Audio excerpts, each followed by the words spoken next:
श्री क्षेत्र चाकरवाडीमध्ये आज आज आपण चाकरवाडीमध्ये आलेला हा खूप मोठा कार्यक्रम होता.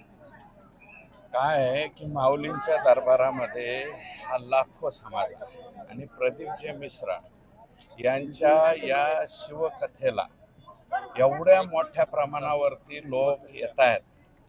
मला वाटतं बीड जिल्ह्यातल्या यापूर्वीच्या सगळ्या कार्यक्रमाचे रेकॉर्ड्स या कार्यक्रमाने तोडलेले आहेत आणि अतिशय सुंदर आणि मला वाटतं पुरुषांपेक्षाही महिलांची संख्या अधिक आहे आणि ते संपूर्ण भारतभर प्रसिद्ध असल्यामुळं आपल्या जिल्ह्यातलेच नाही, शेजारच्या जिल्ह्यातलेच नाही आणि मुळात माऊलींचं काम जे आहे, आता महादेव महाराज इथे काम पाहतात, परंतु मूळ माऊलींचं काम जे आहे ते काय आपल्या बीड जिल्ह्यापुरतं मर्यादित नव्हतं. संपूर्ण मराठवाड्यामध्ये आणि मराठवाड्याच्या बाहेर सुद्धा त्यांचं काम होतं आणि त्याच्यामुळं त्यांचाही जो भाविक भक्त आहे आणि स्वतः प्रदीपजी मिश्र यांना ऐकायला येणारा भाविक हा मोठ्या प्रमाणावरती येते.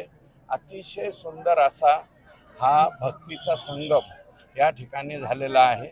मी सर्व लोकांना या ठिकाणी या कार्यक्रमाच्या शुभेच्छा. काल जी अतिवृष्टी झाली त्याची पाहणी केली, काय परिस्थिती?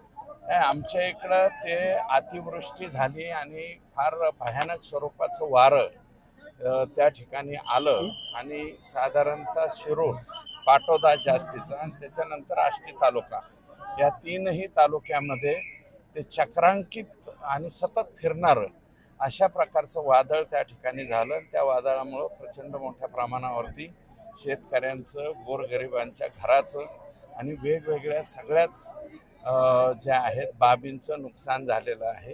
त्याच्यामुळं मी काल पाहणी केली. कालपासून पंचनामे चालू आहे, आजही चालू राहतील, उद्या चालू राहतील. संपूर्ण लोकांचे पंचनामे पुढे आल्याच्या नंतर किती नुकसान झालेलं आहे याची आकडेवारी पुढे येईल. शेवटचा प्रश्न, काल जे अहमदाबादमध्ये विमान अपघात दुर्घटना घडली, खूप दुर्दैवी घटना घडली. अतिशय दुर्दैवी घटना आहे. अशी घटना कुठेही होऊ नये आणि याच्यामध्ये आता केंद्र सरकारने त्या ठिकाणी चौकशी करण्याचा निर्णय घेतलेला आहे. चौकशीतून येतील, परंतु एक माजी मुख्यमंत्री त्याच्यानंतर गृहमधले लोक आपल्या महाराष्ट्राचेच होते. जवळपास 160च्या पुढं 70च्या आसपास हे भारतीय नागरिक गेले. काही इंग्लंडचे लोक गेले, पोर्तुगालचे लोक गेले, कॅनडाचा एक पर्सन गेला. हे अशी घटना, दुर्दैवी घटना होऊ नये आणि जे कोणी याच्यामध्ये दगावले असतील त्या मृतांस आदरांजली या ठिकाणी आम्ही सर्वजण मिळून. धन्यवाद. आमदार सुरेश धस आपल्यासोबत होते. आपण पाहतोय की चाकरवाडी या ठिकाणी त्यांनी जी घटना घडली खूप दुर्दैवी असल्याचं व्यक्त केलं. कॅमेरामॅन रवींद्र चाकरवाडी.